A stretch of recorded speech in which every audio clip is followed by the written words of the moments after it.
ನಮಸ್ಕಾರ ಸ್ನೇಹಿತರೆ, ಎಲ್ಲ ಹೇಗಿದ್ದೀರಾ? ತುಂಬ ಚೆನ್ನಾಗಿದ್ದೀರಾ ಅಂದ್ಕೊಳ್ತೀನಿ. Welcome to my channel and welcome to the new video. ಇವತ್ತು ನಾನು ಮಾಡ್ತಾಯಿದ್ದೀನಿ ಖಾರ ಬೂಂದಿ. ತುಂಬ ಈಸಿಯಾಗಿ ಈವ್ನಿಂಗ್ ಸ್ನ್ಯಾಕ್ಸ್ ಆಗಿರ್ಬೋದು ಅಥವಾ ಹಬ್ಬ ಹರಿದಿನಗಳಲ್ಲಿ ತುಂಬ ಈಸಿಯಾಗಿ ಹೇಗೆ ಮಾಡೋದು ಅಂತ ಹೇಳ್ಕೊಡ್ತಾಯಿದ್ದೀನಿ. ಸೊ ಹಾಗಾದರೆ ಬನ್ನಿ ಈ ರೆಸಿಪಿನ ನೋಡುವ. ಖಾರ ಬೂಂದಿ ಮಾಡಲಿಕ್ಕೆ ಒಂದು ಪಾತ್ರೆಗೆ ಜರಡಿ ಇಟ್ಕೊಂಡು 1/4 ಕಪ್ಪಷ್ಟು ಕಡಲೆ ಹಿಟ್ಟು, ಅರ್ಧ ಕಪ್ಪಷ್ಟು ಅಕ್ಕಿ ಹಿಟ್ಟು ಕ್ರಿಸ್ಪಿನೆಸ್ಸಿಗೋಸ್ಕರ, ಮತ್ತು ಒಂದು ಅರ್ಧ ಟೀ ಸ್ಪೂನಷ್ಟು ಅರಿಶಿಣ ಪುಡಿ, ಅರ್ಧ ಟೀ ಸ್ಪೂನ್ ಉಪ್ಪು ಮತ್ತು ಒಂದು ಚಿಟಿಕೆ ಅಡುಗೆ ಸೋಡಾ ಹಾಕ್ಕೊಂಡು ಮಿಕ್ಸ್ ಮಾಡಿಕೊಂಡು ಈ ರೀತಿ ಜರಡಿಸ್ಕೊಳ್ಬೇಕು. ಜರಡಿಸಿದ ನಂತರ ಇದಕ್ಕೆ ಸ್ವಲ್ಪನೇ ನೀರು ಹಾಕ್ಕೊಂಡ್ಬಿಟ್ಟು ನೋಡಿ ಈ ರೀತಿ ಮಿಕ್ಸ್ ಮಾಡ್ಕೊಳ್ತಾ ಇರಬೇಕು. ಇದು ಇಡ್ಲಿ ತಯಾರಿಸುವ ಬ್ಯಾಟರ್ ಥರ ಇರಬೇಕು. ನೋಡಿ ಇಡ್ಲಿ ಬ್ಯಾಟರ್ ಇರುತ್ತಲ್ವ, ಆ ರೀತಿ ಮಾಡಿಟ್ಕೊಳ್ಬೇಕು. ಈಗ ಒಂದು ಬಾಣಲಿ ಎಣ್ಣೆ ಕಾದಿದೆ. ಎಣ್ಣೆ ಕಾದ ನಂತರ ಈಗ ನೋಡಿ ಬೂಂದಿ ಮಾಡುವಂತಹ ಸೌಟು ಬರುತ್ತೆ. ಅದಿಲ್ಲ ಅಂತ ಹೇಳಿದ್ರು ಮನೆಯಲ್ಲಿ ನಾರ್ಮಲ್ ಸೌಟ್ ಇರುತ್ತೆ, ಹೋಲ್ ಇರೋ ಸೌಟು, ಅದರಲ್ಲಾದರೂ ಆಗುತ್ತೆ. ನೋಡಿ ಈ ರೀತಿ ಎಣ್ಣೆ ಮಾತ್ರ ಐ ಫ್ಲೇಮಲ್ಲಿ ಇರಬೇಕು. ಫ್ಲೇಮಲ್ಲಿ ಇಟ್ಕೊಂಡ್ಬಿಟ್ಟೆ ನೋಡಿ ಈ ರೀತಿ ಬೂಂದಿ ಬಿಟ್ಕೊಳ್ತಾ ಇರಬೇಕು. ಇಲ್ಲಾಂದರೆ ಲೋ ಫ್ಲೇಮ್ ಆದರೆ ಅದು ಬೂಂದಿ ಕ್ರಿಸ್ಪಿನೆಸ್ ಬರೋಲ್ಲ.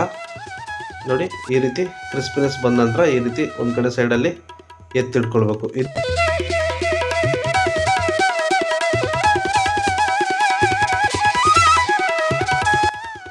ನೋಡಿ ಈ ಕನ್ಸಿಸ್ಟೆನ್ಸಿಲಿದ್ದರೆ ಹಿಟ್ಟು ಬೂಂದಿ ಚೆನ್ನಾಗಿ ಬರುತ್ತೆ. ಸ್ವಲ್ಪ ಎತ್ತರದಲ್ಲಿ ಇಟ್ಕೊಬಿಟ್ರೆ, ಇಲ್ಲಾಂದರೆ ತೀರಾ ತೆಳ್ಳಗಾಗಿಬಿಟ್ರೆ ಎಲ್ಲ ಬೂಂದಿ ರೌಂಡಿಗೆ ಬರೋದಲ್ಲ ಉದ್ದುದಾಗಿ ಬರುತ್ತೆ, ಅದು ಅಷ್ಟಾಗಿ ಚೆನ್ನಾಗಿ ಬರೋಲ್ಲ.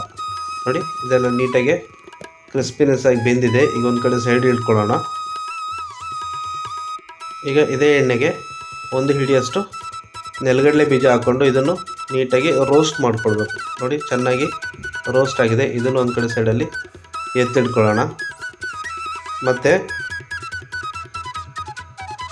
ಕ್ಯಾಶ್ಯೂ ನಟ್ಟು ರೋಸ್ಟ್ ಮಾಡ್ಕೊಳ್ಬೇಕು. ಕ್ಯಾಶ್ಯೂ ನಟ್ ಇದ್ದರೆ ಹಾಕ್ಕೊಳ್ಳಿ, ಇಲ್ಲಾಂದರೆ ನಡೆಯುತ್ತೆ. ಕ್ಯಾಶ್ಯೂ ನಟ್ ಇದ್ದರೆ ತುಂಬ ಚೆನ್ನಾಗಿರುತ್ತೆ. ಮತ್ತು ಅದಕ್ಕೆ ಜಜ್ಜಿರುವಂತಹ ಬೆಳ್ಳುಳ್ಳಿನ ಹಾಕ್ಕೊಂಡು ರೋಸ್ಟ್ ಮಾಡ್ಕೊಳ್ಬೇಕು. ರೋಸ್ಟ್ ಆಗಿದೆ. ಈಗ ಸ್ಟವ್ ಎಲ್ಲ ಆಫ್ ಆದ ನಂತರ ಆ ಎಣ್ಣೆ ಬಿಸಿ ಇರುತ್ತೆ, ಆ ಎಣ್ಣೆ ಬಿಸಿಯಲ್ಲೇ ಕರಿಬೇವಿನ ಸೊಪ್ಪನ್ನು ಈ ರೀತಿ ರೋಸ್ಟ್ ಮಾಡಿ ಹಾಕ್ಕೊಳ್ಬೇಕು. ನೋಡಿ ಚೆನ್ನಾಗಿ ರೋಸ್ಟ್ ಆಗಿದೆ. ಎಲ್ಲ ಒಂದು ಕಡೆ ಸೈಡಿಗೆ ಹಾಕಿದ್ದೀನಿ.